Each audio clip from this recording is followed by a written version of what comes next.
ন্যায্য মূল্য নিশ্চিতে সন্দ্বীপে এবার সরাসরি কৃষক থেকে ধান কিনছেন সরকার। এই মৌসুমে সন্দ্বীপের প্রান্তিক কৃষকদের কাছ থেকে প্রতি কেজি ৩৩ টাকা দরে ৯৫৩ টন ধান কিনবে খাদ্য বিভাগ। একজন কৃষক সর্বোচ্চ ৩ টন ধান বিক্রি করতে পারবেন।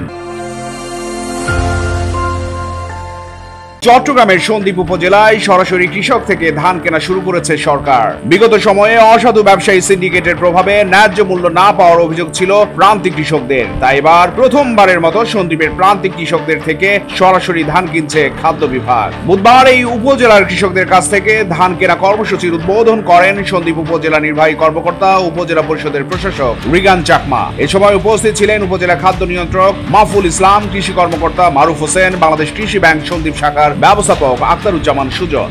ধান কেনা কার্যক্রম শুরুর দিন বিক্রির জন্য ট্রাকে ভরে উপজেলা খাদ্য গোদামে ধান নিয়ে আসেন এই উপজেলার প্রান্তিক কৃষকদের অনেকে। এ সময় ধানের আর্দ্রতা ও চিটা পরীক্ষা শেষে ধান সরবরাহ করেন খাদ্য বিভাগের কর্মকর্তারা। দ্বীপ উপজেলা সন্দ্বীপে প্রায় ৫০,০০০ হেক্টর কৃষি জমিতে আমন ধানের চাষ হয়। এর আগে কখনো এই এলাকার কৃষকদের কাছ থেকে সরকারিভাবে ধান কেনা হয়নি। ব্যবসায়ী সিন্ডিকেটের কারসাজিতে কৃষকদের ন্যায্য মূল্য না পাওয়ার অভিযোগ দীর্ঘদিনের। তাই এবার কৃষকদের ন্যায্য মূল্য নিশ্চিতে সরাসরি মাঠ পর্যায়ে কৃষক থেকে সরকার ধান কিনছে বলে জানা যায়। এসব কৃষক থেকে প্রতি কেজি ৩৩ টাকা দরে ধান কিনছে খাদ্য বিভাগ, যা মন প্রতি পড়ছে ১৩২০ টাকা। তবে একজন কৃষক সর্বোচ্চ ৩ টন ধান বিক্রি করতে পারবেন। এই উপজেলার কৃষকদের কাছ থেকে ৯৫৩ টন ধান কিনবে খাদ্য বিভাগ।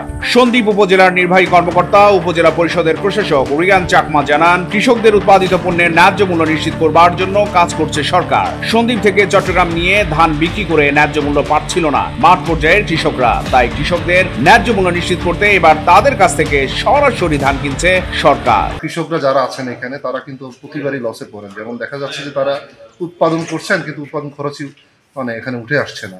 তো এইভাবে প্রশাসন থেকে উদ্যোগ ছিল, খাদ্য দপ্তর ওনারা তো চেষ্টা করছিলেন, বাট এটা হচ্ছিল না। এখন পর্যন্ত হচ্ছে আমাদের এই বছরে ৯৫৩ টন এখান থেকে সংগ্রহ করা হবে এখন পর্যন্ত। সেটা হয়তো আরও বাড়তে পারে। এখানে ৯৫৩ টন যেটা বিক্রি সংগ্রহ করা হবে ধান, সেটা হচ্ছে প্রতি কৃষক ৩ টন করে এখানে এসে ধান বিক্রি করতে পারবে। চট্টগ্রাম প্রতিদিন নিউজ ডেস্ক।